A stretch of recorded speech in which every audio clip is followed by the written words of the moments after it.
जय श्री राम मित्रों, अपने धर्म ग्रंथों पुराणों में वर्णित पर अप्रचलित कथाओं का प्रस्तुतिकरण इस वीडियो चैनल के माध्यम से करने का प्रयास रहेगा। अर्थात सभी कथाएं संदर्भ बताई जाएगी। रंजकता लाने के हेतु उसमें अर्थात नाट्यपूर्ण शीर्षक वगैरह हो सकते हैं। जहां संदर्भ उपलब्ध न होगा उस कथा में यह सत्य स्वीकृत किया जाएगा कि ऐसी लोक कथा है, किंवदंती है। जैसे इसके पूर्व सहदेव के विषय में जो वीडियो प्रस्तुत किया गया था उसका मूल महाभारत में कोई आधार नहीं है, अपितु पांडु राजा की अंत्येष्टि का उचित वर्णन किया गया है। वह प्रस्तुति लोक कथा के आधार पर की गई थी। रामायण के विषय में कितने लोग जानते हैं? लगभग सभी सनातनी। पर मूल वाल्मीकि रामायण कितने लोगों ने पढ़ा है? अर्थात बहुत ही कम संख्या होगी। पर बिना पढ़े भी हमें लगभग पूरी जानकारी रामायण के विषय में होती है, या ऐसा हम मानते हैं। रोम रोम में राम बसे हैं तो फिर पढ़ने की क्या जरूरत? सही कहा। इस श्रृंखला में हम मूल वाल्मीकि रामायण से ली गई ऐसी कहानियां जानेंगे कि आप आश्चर्यचकित हो जाओगे। तो देर किस बात की? हाँ, लाइक और सब्सक्राइब ना किया हो तो जरूर कीजिएगा। प्रयास आपको जरूर अच्छा लगेगा। जैसे शीर्षक में कहा गया है, मां पार्वती ने दिया निपुत्रिक होने का शाप, तो यह कथा विस्तार और ससंदर्भ सुनेंगे। श्रीमद् वाल्मीकि रामायण के बाल कांड में सर्ग 36 में यह कथा वर्णित की गई है। हुआ यह था कि राक्षस असुरगण यज्ञ विधि तपाचरण में बड़ी अड़चने डालते थे। त्रस्त कर रखा था सुरगणों को। अब उनसे लड़ते बैठे या अपना तपाचरण करे। विश्वामित्र ने महाराजा दशरथ से इसी कारण राम लक्ष्मण को मांगा। पहले पुत्र प्रेम में नानुकुर करने के पश्चात जब मुनि क्रोधित हुए तो दशरथ ने राम लक्ष्मण विश्वामित्र को सौंप दिए। प्रवास में गंगा जी के तट पर रात्रिवास करते समय विश्वामित्र ने श्री राम को उमा महेश की कथा सुनाई, जिसमें अंततः उमा जी ने सब देवताओं को, पृथ्वी को संतान प्राप्ति में अक्षम होने का शाप दिया। चलिए कहानी सुनते हैं। विश्वामित्र सुना रहे थे श्री राम को। पूर्व काल में जब उमा महेश का विवाह संपन्न हुआ, नववधु पार्वती पर महेश अत्यंत लुब्ध थे। नवदंपति की रति क्रीड़ा आरंभ हुई। परम बुद्धिमान महान देवता भगवान नीलकंठ उमा देवी के साथ क्रीड़ा विहार करते 100 दिव्य वर्ष बीत गए। देवताओं की चिंता बढ़ने लगी। इतने वर्षों की क्रीड़ा के बाद भी उमा देवी के गर्भ से कोई पुत्र न जन्मा। अब ब्रह्मा आदि देवता उनका विहार रोकने का विचार करने लगे। क्यों?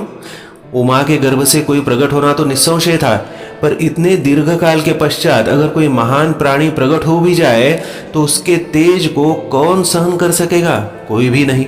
निष्कर्षवत देवता भगवान शिव के निकट पहुंचे। बोले, जन कल्याणकारी महादेव को हम नतमस्तक होकर प्रणाम करते हैं। हमारी आपसे प्रार्थना है कि यह लोग आपके तेज को धारण करने हेतु सक्षम नहीं है, इसलिए आप अपनी क्रीड़ा से निवृत्त होकर उमा देवी सह वेद बोधित तपस्या करें। संहारक है रुद्र, पर ऐसे ही संहार थोड़ी ही करेंगे। अपनी क्रीड़ा में आया व्यत्यय जानकर भी वे कुपित ना हुए। देवताओं को उन्होंने कहा, आपका कथन योग्य है। उमा सहित मैं इस तेज को धारण करता हूं, परंतु सुरश्रेष्ठों, यह परम तेजस्वी तेज अगर अपने स्थान से स्खलित हो गया तो इसे कौन धारण करेगा?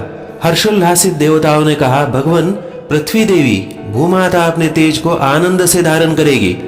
शिव ने अपना तेज उत्सर्जित किया, जिससे भूमि, पर्वत, वन लिप्त हो गए। देवताओं ने अग्निदेव से कहा, आप वायु के सहयोग से इस अद्वितीय तेज को अपने भीतर रख लो। अग्नि, वायु और तेज सम्मिलित हो श्वेत पर्वत बन गया। सरकंदों का वन प्रकट हुआ। सरकंदा अर्थात एक प्रकार की जंगली घास जो सूर्य किरणों में तेजस्वी दिखती है। इसी वन में अग्नि जनित महातेजस्वी कार्तिकेय का जन्म हुआ। देवताओं का उद्देश्य सफल हुआ था। उन्होंने उमा महेश की भक्तिभाव से पूजा की। सब सुन लिया? अब सबसे आवश्यक भाग सुनो। इस कथा में नवपरिणीत दंपति का वर्णन किया है। वे अपनी वैवाहिक क्रीड़ा में व्यस्त थे, औरों को इसमें दखल नहीं देना चाहिए। परम दयालु शिव जो विनाश के देव है, अपने स्वभाव के विपरीत ऐसी अवस्था में देवताओं ने दखल देने पर भी वे कुपित न हुए, क्रोधित न हुए। जय शिव शंकर। उन्होंने परिस्थिति का अवलोकन कर लिया, वरदान दिया, पर अंततः उनका स्खलन हो गया। पृथ्वी ने उसे धारण किया। उनकी अंशतः संतुष्टि हो गई। अब सबसे महत्वपूर्ण विषय का विमर्श करते हैं, उमा देवी का। माता पार्वती की भावनाओं का क्या? उनकी क्रीड़ा तो अधूरी रह गई। क्या ये ज्वाला पूजा के फूलों से शांत हो सकती है? अर्थात माता कुपित हुई, आंखों से लालिमा बिखरने लगी। कुपित हो उठी माता बोली, देवताओं, पुत्र प्राप्ति के इच्छा से पति संग क्रीड़ा में मैं रत थी, आपने मुझे रोक दिया। अतः अब तुम लोग भी अपनी पत्नियों से संतान उत्पन्न करने योग्य नहीं रह जाओगे। आज से तुम्हारी पत्नियां संतान उत्पादन नहीं कर पाएंगी। इससे भी उमा देवी का क्रोध शांत न हुआ। भूमि से वो बोली, तेरा एक रूप नहीं रह जाएगा, तू बहुतों की भार्या होगी। कदाचित ये भी पर्याप्त न था।